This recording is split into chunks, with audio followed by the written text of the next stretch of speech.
Hi everyone. Okay, this topic is one that I've been meaning to talk about for a while and has to do with what I call mainstream or commercial music. Now, when I say mainstream or commercial music, I'm basically talking about the 50s, the 60s, the 70s, especially the 70s, and the 1980s. After that, I digress because to me, pop music, mainstream music, commercial music today absolutely is horrific. It's horrendous. It's terrible. It's repetitious. It's all the same. It's cookie cutter. One song can't be told apart from another. And there's really no real melody or no real talent involved. And that's my opinion only. You can have yours, but that's mine. And so I'm talking about pop music, commercial music, top 40 music, stuff like that, mainstream stuff from the decades I mentioned 50s, 60s, 70s, 80s. Now, I grew up as a kid mostly in the 70s, and I have nothing but fantastic, beautiful, and they call them warm and fuzzy, sugar coated memories of those days. Now, naturally, when you're a kid, for the most part, if you're lucky, you're gonna have good times, and you're gonna look back fondly on a lot of your youthful years later in life. I don't know if that's the same today because today's really a pretty sad and ugly time. So I really don't know if today's kids are gonna have innocence like we did. I like to think they can, but I don't think innocence is really guaranteed to children anymore. And that's probably a topic for another day, for a whole other video. Um, Again, I apologize for the sounds you're going to hear. Where I am, you have to deal with the echo and you have to deal with surrounding activities. But anyway, here's a series of CDs that came out. They were super hits of the 70s. Have a Nice Day. This is volume 1. And they had different colors. This is volume 5 and volume 18. And this is primarily the stuff I'm talking about. Stuff when I grew up, stuff like Smile a Little Smile for me, uh, More Today Than Yesterday by Spiral Staircase, Venus by Shocking Blue, uh, let's see, Chicka Boom, Don't You Just Love It by Daddy Dewdrop, a lot of one-hit wonders. Here Comes That Rainy Day Feeling Again, Dragging a Line by Tommy James, just something I'm reading. Don't Pull Your Love by Hamilton, Joe Frank, and Reynolds. Indian Reservation, The Lament of the Cherokee Reservation Indian by, of course, the Raiders. Just a few that I'm reading here. Dreamweaver by Gary Wright, Let Your Love Flow. This is just 3 discs we're talking about here. Let Your Love Flow by the Bellamy Brothers. Fooled Around and Fell in Love, Elvin Bishop, Afternoon Delight. A lot of people like to make fun of that song. I don't care what it's about. The point is, it was really sweet, nice sounding song. When I was 14, when the song came out, I didn't think about what Afternoon Delight meant. I'd really love to see you tonight. Moonlight, Feels Right.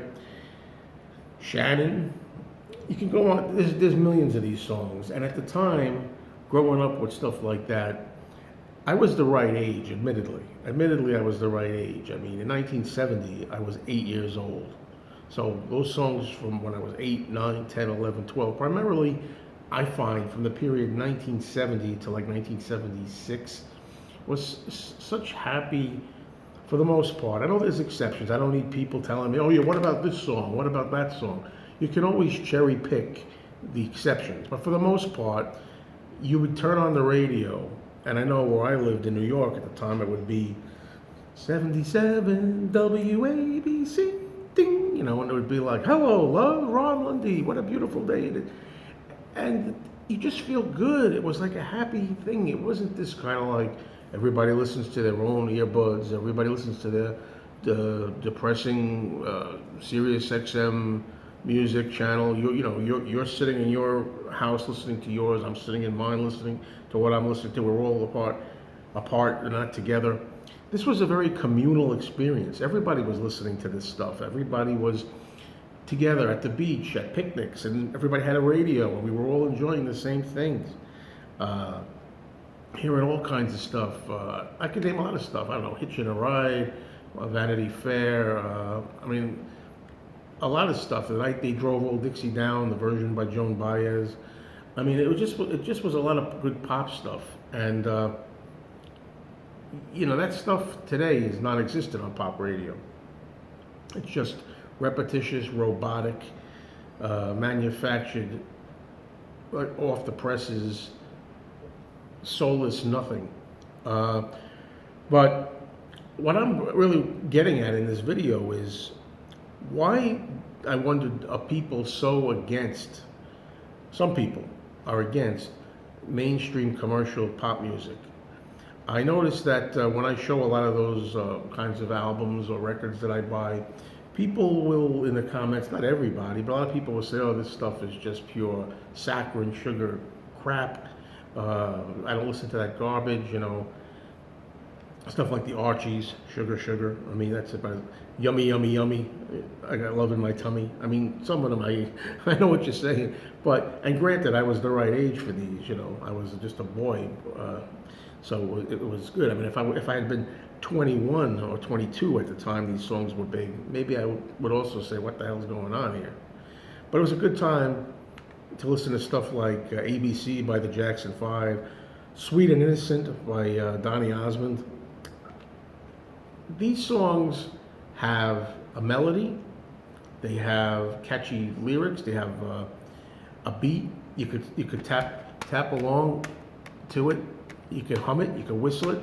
And why are people so against those kind of songs? I mean, isn't that what music is? Isn't music supposed to make you feel good? Isn't music, it doesn't have to just make you feel good. I mean, music can also make you feel melancholy or depressed. But what's wrong with a tune that lifts your spirits? What's wrong with something that just makes you feel happy?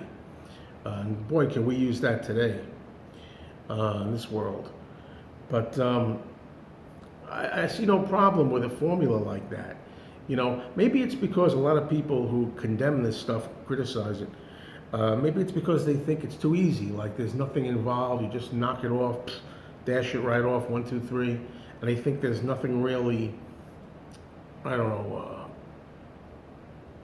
intense about it or anything really creative about it. Well, to that, I would say to you, let's see you write a top #1 song or a top 40 song. Let's see if you could do it, right? I mean, you think it's so easy, anybody could just knock these off. Anybody could write songs like Afternoon Delight. Anybody could write songs like Playground in My Mind. I'm trying to think of like the most severe example. Anybody could write a song like Melanie's Brand New Key. Anybody could do that. Really? Try it. Let's see. To me, it takes a lot of talent to write a song that's going to really be catchy and stick in people's minds like an earworm, and that people are going to want to buy. And when I think of those memories, folks, those times, they just seem, especially by today's standards, so innocent. We had problems in the 70s. We had problems every decade. I don't want this to go into that type of video 100%. Just a little bit, I'm dabbling with it. But it just was more innocent, and it made you feel good. I don't know how else to put it. And I miss those times. And it's not just childhood that I miss. It's those times in general. Even though I'm an adult now, even though I'm in my 50s, I still could have the same kind of feelings and be happy turning on the radio on a nice summer's day, the sun burning down on the way to take a drive somewhere, enjoy the water, looking at the water and something, maybe going down to the beach, down to the shore, and maybe hearing a nice, positive, happy commercial song that stays in your mind, that doesn't just sound like a lot of needless crap with no feeling to it or emotion to it. But I really never understood. I keep getting off the main topic. I never really understood why so many people out there who like music put down so severely mainstream pop, top 40 music from the 50s, 60s, 70s, and 80s. I've never understood it. You think you're cooler than other people. You think maybe because it's a little too sissy-ish. I don't know. And for the record, before I sign off, I want to just clarify and confirm that I also like music that's not just mindless mainstream pop. For example, I love Bob Dylan. And when I say I love Bob Dylan, I like a lot of songs that nobody even knows, nobody's even heard of, just stuff on his albums. And Bob Dylan certainly is not a top 40 bubblegum, that's a word I haven't used yet, bubblegum pop artist. He's, and I like a lot of his songs. I love something like Ballad of Hollis Brown. For those of you who know that song, Masters of War, A Hard Rain's Gonna Fall. These are deep songs. These are songs with great lyrics. These that make you think. They're not happy songs. They're downright depressing songs. But it doesn't have to be all bubblegum or top 40 or commercial mainstream pop to me to enjoy it. So there's a lot of stuff like that. I could go on and on. I could list a lot of tracks that are not typical, or what people like to call fluff. But anyway, that's how I want to end this. I'd like to know, what is it about these songs for a lot of people that they just feel like they have like an aversion to like bubblegum, catchy, pop, feel good songs. What's that all about? Thanks, folks.